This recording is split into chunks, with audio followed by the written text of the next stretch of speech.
Sindhu's food and സ്പൈസസിലേക്ക് സ്വാഗതം. ഇന്ന് നമ്മൾ വളരെ ഹെൽത്തി ആയിട്ടും അതുപോലെ തന്നെ ടേസ്റ്റി ആയിട്ട് കഴിക്കാൻ പറ്റിയിട്ടുള്ള ഒരു ഉണ്ടപ്പുട്ടിൻ്റെ റെസിപ്പി ആയിട്ടാണ് വന്നിരിക്കുന്നത്. ഇത് നമുക്ക് രണ്ട് രീതിയിൽ തയ്യാറാക്കാവുന്നതാണ്. മധുരം ചേർത്തിട്ടും അതുപോലെ തന്നെ മധുരം ചേർക്കാതെയും തയ്യാറാക്കാവുന്നതാണ്. ഞാനിപ്പോൾ മധുരം ഒന്നും ചേർക്കാതെയാണ് ഈ ഒരു ഉണ്ടപ്പുട്ട് തയ്യാറാക്കിയിരിക്കുന്നത്. അതുപോലെ തന്നെ ഇത് ചട്നി കൂട്ടിയിട്ടും കഴിക്കാവുന്നതാണ്, അതല്ലാതെ വെറുതെയും കഴിക്കാവുന്നതാണ്. അപ്പോൾ ഇത് സ്നാക്കായിട്ടോ ബ്രേക്ക്ഫാസ്റ്റ് ആയിട്ടോ അതുപോലെ തന്നെ ഡിന്നറായിട്ടോ കുട്ടികൾക്ക് സ്കൂളിലേക്ക് കൊടുത്തുവിടാനും ഒക്കെ പറ്റുന്ന നല്ലൊരു ഡിഷാണിത്. അപ്പോൾ നിങ്ങൾ ഇതുവരെ ഈ ഒരു രീതിയിൽ ട്രൈ ചെയ്തിട്ടില്ലെങ്കിൽ ഇതൊന്ന് ട്രൈ ചെയ്ത ശേഷം ഫീഡ്ബാക്ക് തരാൻ മറക്കരുത്. കൂടാതെ നിങ്ങൾ എൻ്റെ ചാനൽ ഇതുവരെ സബ്സ്ക്രൈബ് ചെയ്യാതെ തന്നെ കാണുന്നെങ്കിൽ സബ്സ്ക്രൈബ് ചെയ്യാനും ഈ വീഡിയോ ഇഷ്ടപ്പെടുകയാണെങ്കിൽ ലൈക്ക് ചെയ്യാനും കമൻറ്റ് ചെയ്യാനും അതുപോലെ ഫാമിലിക്കും ഫ്രണ്ട്സിനൊന്ന് ഷെയർ ചെയ്യാനും മറക്കരുത്. Thank you. അപ്പോൾ ഉണ്ടപ്പുട്ട് തയ്യാറാക്കാൻ വേണ്ടിയിട്ട് 1 കപ്പ് പുട്ടുപൊടിയാണ് എടുത്തിരിക്കുന്നത്. ഇത് ചെറിയ തരിയോട് കൂടിയിട്ടുള്ള പൊടിയാണ് പുട്ടുപൊടി എന്ന് പറയുന്നത്. സാധാരണ അപ്പത്തിന് ഇടിയപ്പത്തിനൊക്കെ എടുക്കുന്ന നൈസ് അരിപ്പൊടിയല്ല ഇത്, കുറച്ചൊരു തരിയുള്ളതാണ്. അപ്പോൾ ഇത് വെച്ചിട്ടാണ് നമ്മൾ ഇന്ന് ഉണ്ടപ്പുട്ട് തയ്യാറാക്കുന്നത്. ഇനി നമുക്ക് ഇതിലേക്ക് വേണ്ടിയിട്ടൊരു മസാല തയ്യാറാക്കണം. അപ്പോൾ അതിനുവേണ്ടി ഞാൻ തേങ്ങാ പീസ് കട്ട് ചെയ്തെടുത്തിട്ടുണ്ട്. ഇതിൻ്റെ ബാക്ക് സൈഡിലുള്ള ആ ബ്രൗൺ കളറൊന്ന് കട്ട് ചെയ്ത് മാറ്റിയിട്ടാണ് ഇട്ടിരിക്കുന്നത്.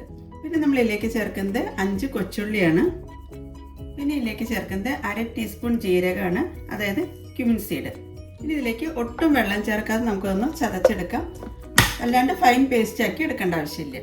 ഞാനത് ഇതിലേക്ക് വേണ്ടിയിട്ടുള്ള തേങ്ങയൊക്കെ ഒന്ന് ഒതുക്കിയെടുത്തിട്ടുണ്ട്. ഈ ഒരു രീതിയിലാണ് ഒതുക്കിയെടുത്തിരിക്കുന്നത്. ഇനി നമുക്ക് പുട്ടുപൊടി ഒന്ന് വാട്ടിയെടുക്കേണ്ടതുണ്ട്. അപ്പോൾ അതിനുവേണ്ടി ഞാനൊരു കടായി വെച്ചിട്ടുണ്ട്. ഇതിലേക്ക് ഞാൻ ചേർക്കുന്നത് 1.25 കപ്പ് വെള്ളമാണ്.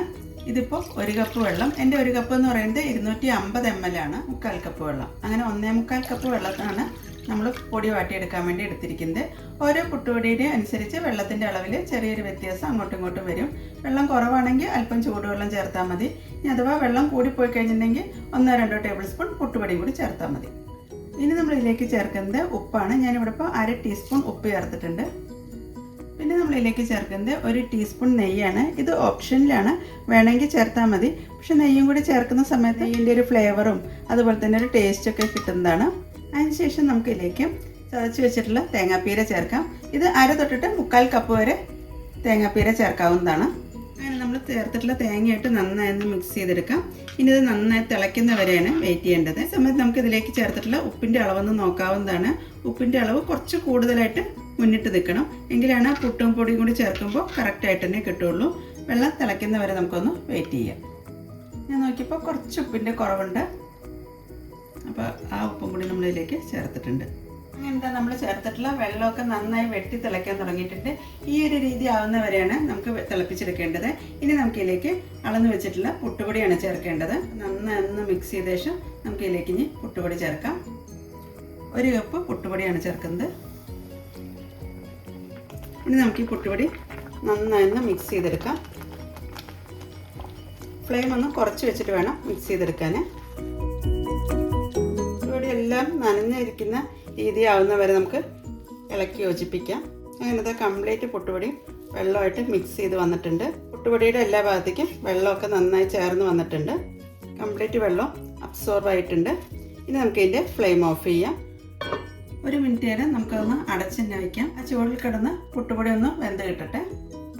അങ്ങനത് 1 മിനിറ്റ് കഴിഞ്ഞിട്ടുണ്ട്. ഇനി നമുക്കത് തണുക്കുന്നതിന് വേണ്ടിയിട്ട് വേറൊരു പാത്രത്തിലേക്ക് മാറ്റാം. അങ്ങനത്തെ കംപ്ലീറ്റ് പുട്ടുപൊടി നമ്മളൊരു പാത്രത്തിലേക്ക് മാറ്റിയിട്ടുണ്ട്.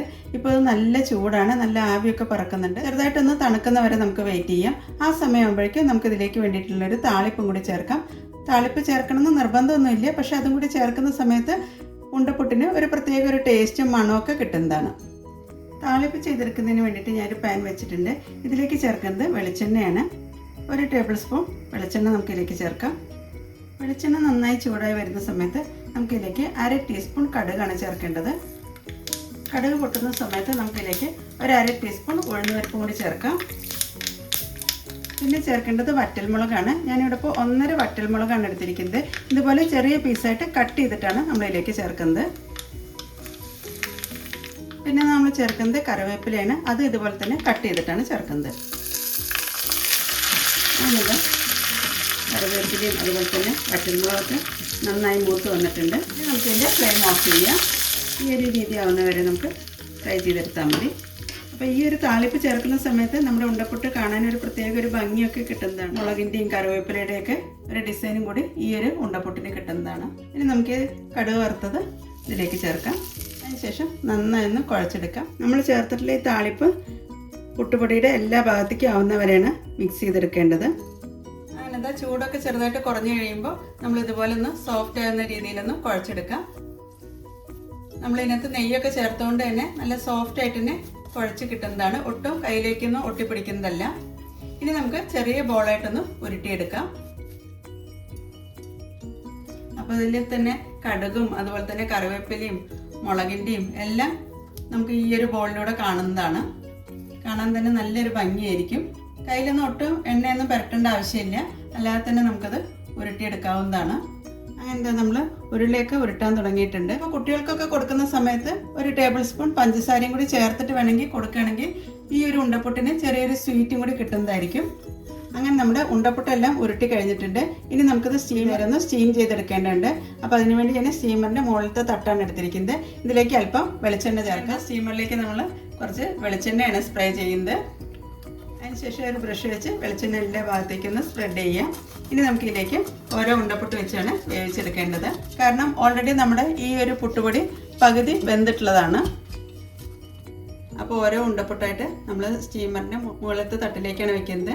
വിട്ട് വേണം നമുക്കത് സ്റ്റീം ചെയ്തെടുക്കാൻ. അങ്ങനെ കംപ്ലീറ്റ് ഉണ്ടപ്പുട്ട് നമ്മൾ സ്റ്റീമറിൻ്റെ മുകളിലത്തെ തട്ടിലേക്ക് വെച്ചിട്ടുണ്ട്. ഇനി നമുക്കത് സ്റ്റീമറിലേക്ക് ഇറക്കി വെക്കാം. അപ്പോഴേക്കും സ്റ്റീമറിൽ 3/4 കപ്പ് വെള്ളം ചൂടാവാൻ വേണ്ടി വെച്ചിട്ടുണ്ടായിരുന്നു. അങ്ങനെ നമ്മൾ സ്റ്റീമറിലേക്ക് ഇറക്കി വെക്കുകയാണ്. ഇനി നമുക്കത് അടച്ചു വെച്ച ശേഷം 10 തൊട്ട് 12 മിനിറ്റ് വരെയാണ് നമ്മളത് സ്റ്റീം ചെയ്തെടുക്കേണ്ടത്. അങ്ങനെ 10 മിനിറ്റ് ഒക്കെ കഴിഞ്ഞിട്ടുണ്ട്. ഞാൻ ഫ്ലെയിമൊക്കെ ഓഫ് ചെയ്തിട്ടുണ്ട്. ഇനി നമുക്കത് തണുക്കുന്ന വരെ വെയിറ്റ് ചെയ്യാം. തണുത്ത ശേഷം വേണം പ്ലേറ്റിലേക്ക് മാറ്റാൻ. കാരണം ഇത് ഭയങ്കര സോഫ്റ്റ് ആണ്. അതുകൊണ്ട് തന്നെ പൊട്ടിപ്പോകാനുള്ളൊരു ചാൻസ് ഉണ്ട്. അപ്പം നമുക്ക് ഈ ഉണ്ടപ്പുട്ട് ബ്രേക്ക്ഫാസ്റ്റ് ആയിട്ടോ ഡിന്നർ ആയിട്ടോ അതല്ലെങ്കിൽ ഈവനിങ് സ്നാക്ക് ആയിട്ടോ ഒക്കെ കഴിക്കാൻ പറ്റുന്നതാണ്.